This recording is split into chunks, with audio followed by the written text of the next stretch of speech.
और चलिए अब शुरुआत करते हैं अपनी खास पेशकश की, जहां ईडी ने गुरुवार को मनी लॉन्ड्रिंग केस में प्रतीक जैन के घर और ऑफिस में छापेमार कार्रवाई को अंजाम दिया। तो बंगाल से अब दिल्ली तक सियासी बवाल मच चुका है। सबसे पहले आप पूरा मामला समझिए। दरअसल सुबह 6 बजे से ईडी की कार्रवाई शुरू हुई थी, लेकिन करीब 11:30 बजे के बाद यह मामला और ज्यादा तूल पकड़ गया। सबसे पहले कोलकाता पुलिस कमिश्नर प्रतीक के आवास पर पहुंचे। कुछ समय बाद सीएम ममता बनर्जी खुद लाउडान स्ट्रीट स्थित उनके आवास पर पहुंचती है। ममता वहां कुछ देर रुकती हैं। जब बाहर निकल जाती हैं तो उनके हाथ में एक हरी फाइल भी दिखाई दी। इसके बाद वो आईपैक के ऑफिस भी गए। उन्होंने कहा कि गृह मंत्री मेरी पार्टी के दस्तावेज उठवा रहे हैं। ये घटिया कार्रवाई है जो कि शरारती गृह मंत्री करवा रहे हैं, जिस पर ईडी ने अब जवाब दिया है। पश्चिम बंगाल में 6 और दिल्ली में 4 ठिकानों पर छापेमार कार्रवाई की गई है। छापे सबूतों के आधार पर किए गए हैं, जहां अब इस पर बवाल दिल्ली से लेकर बंगाल तक लगातार देखने को मिल रहा है। सियासी भूचाल मचा हुआ है,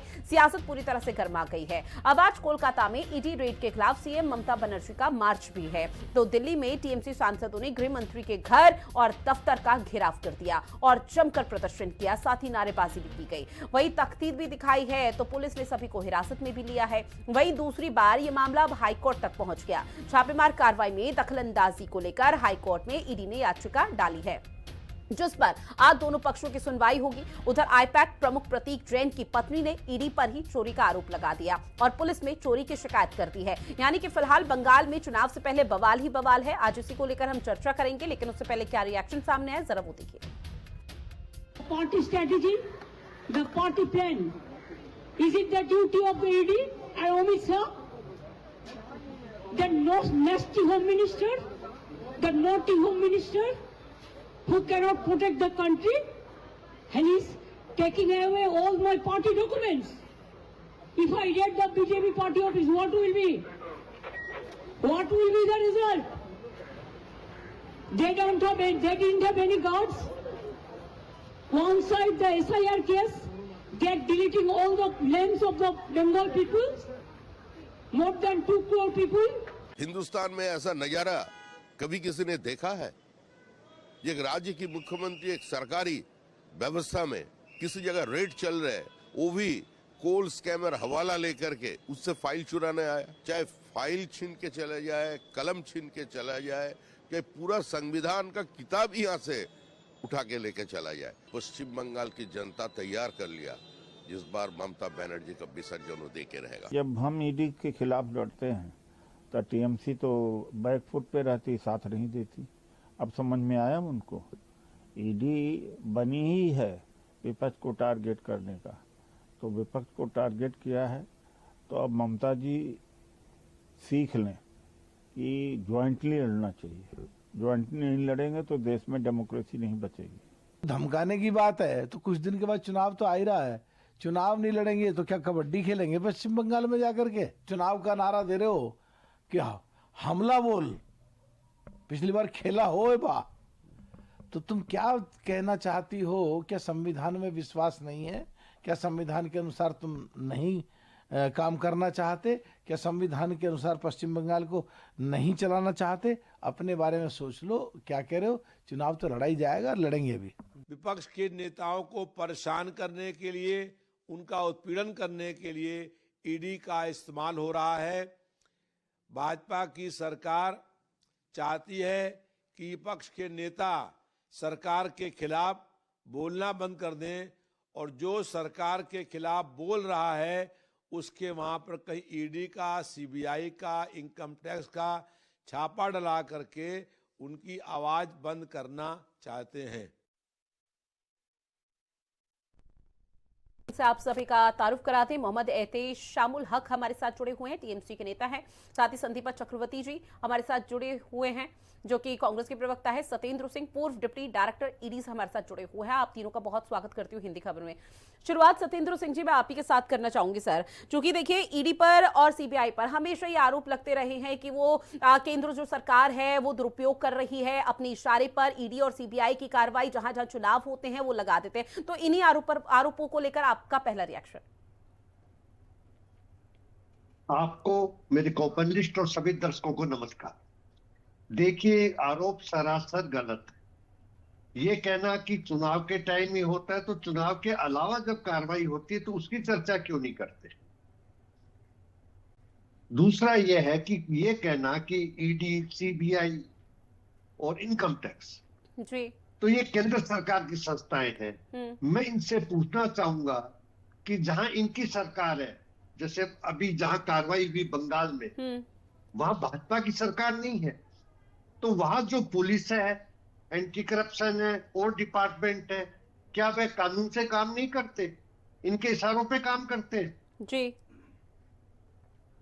यदि यह है तो क्या कानून की व्यवस्था नहीं है हमारे देश में? इस तरह के आरोप सरासर गलत है। टाइमिंग को लेकर जरूर इन लोगों ने सवाल उठाया कि चुनाव आने वाले हैं, और ये प्रतीक जैन जो है, जो एक कंसल्टेंसी फर्म चलाते हैं, जी। वो उनका काम ये है कि पैसा लेके जो उनको पैसा देगा उसके लिए वो कंसल्टेंसी करते हैं। चलिए, अब टाइमिंग जो है, तो छापा क्या तब मारा जाए ये पूछ के कि प्रतीक जैन फ्री है, या प्रतीक जैन के कोई कागज नहीं मिलेंगे? जब ये पता चला, वे भी नवंबर के महीने में कुछ तलाश सर्चेज हुई जिनसे कि हवाला के लिंक्स मिले, ये पता लगा कि करोड़ों रुपया जी। आईपैक में आया है हवाला से। उसकी जांच के लिए टीमें गई। तो क्या वो नहीं जानी चाहिए थी, ये देखते हुए कि चुनाव नजदीक है? बिल्कुल। देखिए, एजेंसी 24/7 की वर्किंग करती है, जिस तरह से पॉलिटिशियन करते हैं। दिल्ली लीकर स्कैम के टाइम में केजरीवाल जी बार बार यही कहते रहे, कभी कहते हैं मुझे बजट पेश करना है, कभी कहते हैं मेरी नेशनल एग्जीक्यूटिव मीटिंग है, हाँ। कभी कहते हैं मुझे गुजरात चुनाव में जाना है, कभी कहते हैं राजस्थान में जाना है। तो वो जब नहीं हो तब मुझे बुलाया जाए, ऐसे क्यों बुला रहे? ठीक है।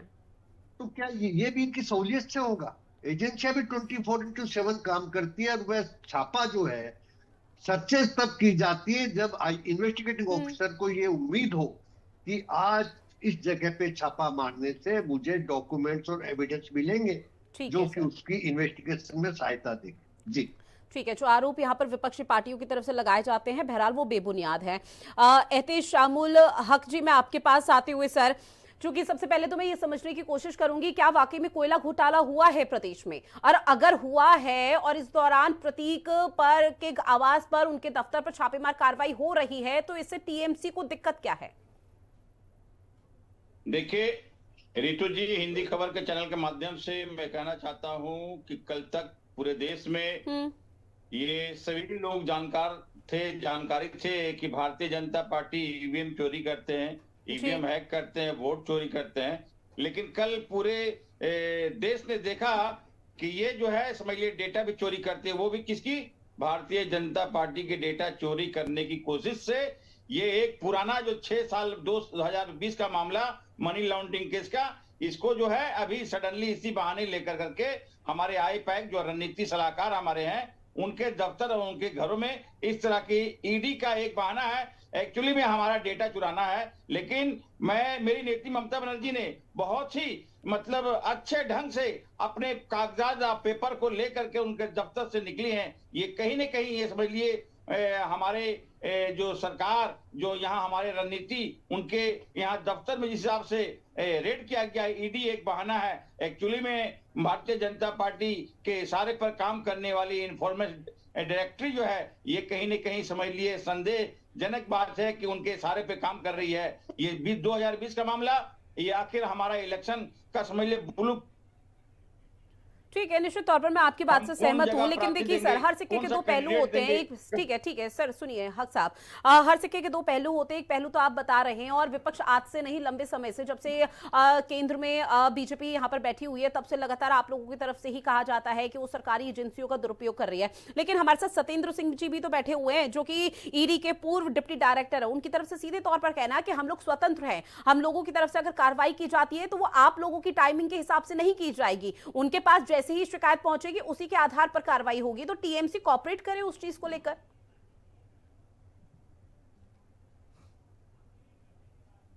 टीटू जी बहुत अच्छे सवाल किया। हमारे सत्येंद्र जी की भी मैं बात पे आपको जवाब देता हूं। उन्होंने कहा कि जितनी भी एजेंसी है 24/7 काम करती है।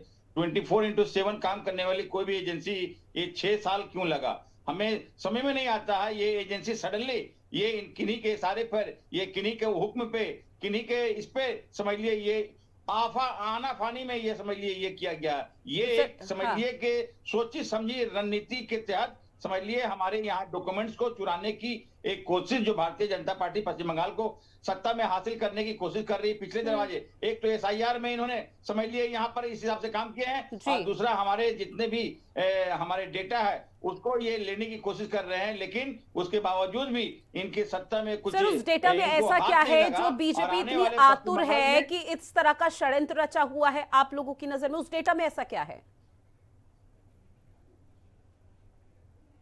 उस डेटा में हमारे कौन सा 294 विधानसभा में कौन सा कैंडिडेट होगा, कहां पर किसको सेटिंग किया जाएगा, कहां पर किसको खड़ा किया जाएगा। सर देखिए, पश्चिम बंगाल में लंबे समय से सत्ता की कुर्सी पर आप लोग बैठे हुए हैं, टीएमसी का राज है, ममता बनर्जी वहां की मुख्यमंत्री रही है, तो आपको लोकतंत्र पर भरोसा रहना चाहिए। अब बीजेपी इस तरह का षड्यंत्र रचेगी, फिर ईडी की टीम को वहां पर भेजेगी, फिर वो वहां से डेटा चोरी करेंगे, इन सबको लेकर क्या मतलब है? अगर लोकतंत्र पर भरोसा है, पश्चिम बंगाल के लोगों पर भरोसा है, तो निश्चित तौर पर जीत आप लोगों की होगी, फिर चाहे डेटा चोरी हो या कुछ भी चोरी हो। लोकतंत्र पर भरोसा है, लेकिन हमें अपनी हिफाजत खुद करना है। ठीक है, देखिए सेंट्रल एजेंसी, 30 सेकंड मेरी बात सुन लीजिए जल्दी से। सेंट्रल टैक्स, ईडी, सीबीआई, ये तीनों है बीजेपी के भाई, समझ लिए, तीनों जो है बीजेपी के इशारे पे काम करती है, ये बात समझना होगा।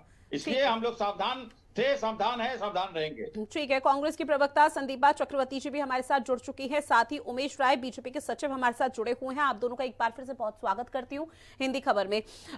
उमेश राय जी, आपके पास आते हुए कई ऐसे आरोप हैं जो सीधे तौर पर बीजेपी पर लग रहे हैं, और अमूमन तौर पर यह देखने को मिला है सर कि जब चुनाव किसी राज्य में हो तो वहां पर ईडी और सीबीआई की हलचल तेज हो जाती है, और उसी को लेकर एक बार फिर से टीएमसी आप लोगों पर आरोप यहां पर तय कर रही है कि आप लोगों की वजह से डेटा चोरी करना चाहते हैं, जिसकी वजह से आप लोग इस तरह का षड्यंत्र रच रहे हैं। अब जवाब दीजिए। देखिए, एक बात स्पष्ट है कि पश्चिम बंगाल में पिछले 15 वर्षों में जिस तरीके से साधारण लोगों के संसाधनों को लूटा गया, आप पश्चिम बंगाल के जनमानस से मिल जाइए।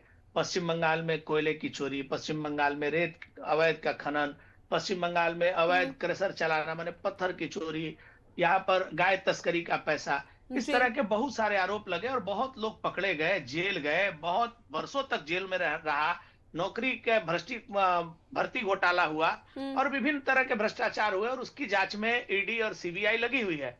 अब हमको बताइए कि राजीव कुमार जी के घर पर जब शारदा घोटाले की जांच करने के लिए सीबीआई पहुंची थी, उनको अरेस्ट करने के लिए, तो ममता बनर्जी वहां कौन सा फाइल लेने पहुंची थी, बताएंगे? जब फिरहाद हकीम को जब निजाम पैलेस में ईडी ने अपने कार्यालय में बुलाया था, तो पूरे कलकत्ता की सड़कों को जाम कर तृणमूल कांग्रेस के लोग क्या कर रहे थे?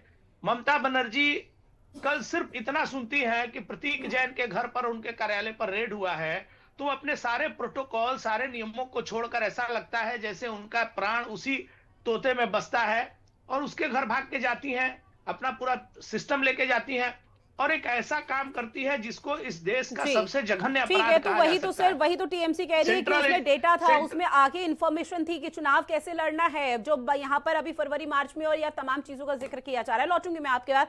संदीपा चक्रवर्ती जी, इस पूरे मामले पर कांग्रेस का परसेप्शन? देखिए, कांग्रेस का परसेप्शन जो है वो आम आदमी का, आम जनता का परसेप्शन है। बंगाल के आम जनता ये पिछले कई सालों से देख रहे हैं कि शारदा हो या नारदा हो, जहां पे पार्लियामेंट का एथिक्स कमेटी का चेयरमैन श्री लाल कृष्ण आडवाणी जी रह चुके हैं, वहां पे एक भी कार्रवाई नहीं हुई। उल्टा ये भी देखा कि जिसका नाम ये शारदा नारदा में आया, जैसे कि शुभेंदु अधिकारी, जैसे कि स्वागत बासु, जैसे कि हो गया आपका ये फिरहाद हाकिम, जिनके नाम अभी हमारे बीजेपी के बड़े भाई ने लिए, उनके अगेंस्ट कुछ भी कार्रवाई नहीं हुई। शुभेंदु अधिकारी को एकदम वरमाला पहना के अमित शाह जी और उनका पूरा जो दल है, शुभेंदु अधिकारी को तृणमूल से बीजेपी में लेके गए, और वो भी कब लेके गए? 2021 के चुनाव से ठीक पहले लेके गए, और अभी शुभेंदु अधिकारी मतलब बंगाल बीजेपी हो गया। ये बात तो एक है। यहाँ पे जो हमारे तृणमूल के बड़े भाई है, इन्होंने बहुत अच्छी तरीके से कहा कि आईपैक का जो जितने भी सारा दस्तावेज है, वहां पे किसको टिकट दिया जाएगा, किसको क्या किया जाएगा पार्टी के अंदर, ये हर एक पार्टी की अंदरूनी बातें होती है। लेकिन हमारी बात जो हम लोग बार बार बोल रहे थे कि आईपैक ठीक करता है तृणमूल के अंदर किसको टिकट मिलेगा, और जी। आईपैक लिटरली बोली लगाता है, ऑक्शन लगाता है, जो जितना ज्यादा पैसा देगा, जो जितना ज्यादा तोलाबाजी करके देगा मार्केट से, उसको आईपैक टिकट देता है। ये बात आज के डेट में साबित हो गई और तृणमूल वाले ही साबित कर रहे हैं। और तीसरी बात यह है कि जहां पे ये कोल स्कैम्स के लेके, गाय तस्करी की बात से लेके जितनी भी सारी चीजें आती है, ईडी एंड सीबीआई का रेड होता है, उसके बाद जेल में डाला जाता है तृणमूल के नेता लोगों को, उसके बाद ना ईडी ना सीबीआई कोई भी एक चार्जशीट फाइल नहीं कर पाता है। ठीक है। चार्जशीट छोड़ दीजिए, ईडी के पास जो मैं सत्येंद्र जी की बात नहीं कर रही हूँ, वो पूर्व डिप्टी डायरेक्टर है, मैं आज के जमाने में आई थी कोल स्कैम में उसको फैसिलिटेट करने के। और ये मैं फिर कह रहा हूं, ये मैं नहीं कह रहा हूं, ये बाकायदे उनके स्टेटमेंट में है जो उनके वेबसाइट पर है। आपको वो कॉपी हम दे देंगे प्रेस के बाद।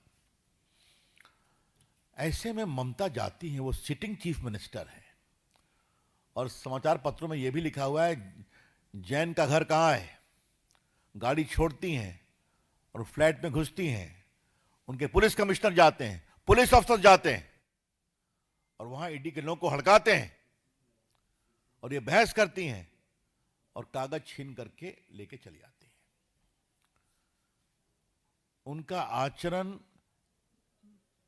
नहीं अमर्यादित, असंवैधानिक, शर्मनाक है, लेकिन लोकतांत्रिक मर्यादाओं का उन्होंने तार तार कर दिया है। The entire action of the chief minister is not only unethical, irresponsible, unconstitutional, but she has put the entire democratic process and governance to shame. मुझे याद आता है कि आज वो मामला भी है, आपको मालूम है कि लालू प्रसाद के खिलाफ दिल्ली कोर्ट ने चार्ज फ्रेम कर दिया वो लैंड फॉर जॉब स्कैम में, और कहा है कि वो सिंडिकेट चला रहे हैं। जब चारा घोटाले की लड़ाई हम लोग बिहार में लड़ रहे थे, स्वर्गीय सुशील मोदी और हम, बड़ी लड़ाई थी, रेड हुई थी, लालू जी गिरफ्तार हुए थे, लेकिन एक बात मैं कहूंगा, कभी लालू जी या राबड़ी जी ने सीबीआई के दफ्तर में रेड करने की नहीं सोची थी। बात को समझिए जो मैं कहना चाह रहा हूं। तो ये तो कमाल हो गया ना। ममता जी, आपको घबराहट क्यों है? The BJP would like to ask madam Mamata ji, what is your linkage with that consultancy firm? आपको इतनी घबराहट हो गई? वो तो कंसल्टेंसी फर्म कई का काम करती है। लेकिन अगर घोटालों की जांच हो रही है, कोल स्कैम की जांच हो रही है, तो आपको इतनी परेशानी क्यों है? यह हमें बात समझ में नहीं आती। एक शब्द मैं कहूंगा, there is a lot of suspicious circumstances surrounding. और देखिए, बंगाल में जो भी कुछ चल रहा है उसको लेकर सियासत जोरों पर हो रही है। बहरहाल समय मुझे इजाजत नहीं देता कि मैं चर्चा को आगे बढ़ा पाऊं। आप सभी मेहमान हमारे साथ जुड़े, इस महत्वपूर्ण विषय पर चर्चा की, उसके लिए आप सभी का बहुत शुक्रिया।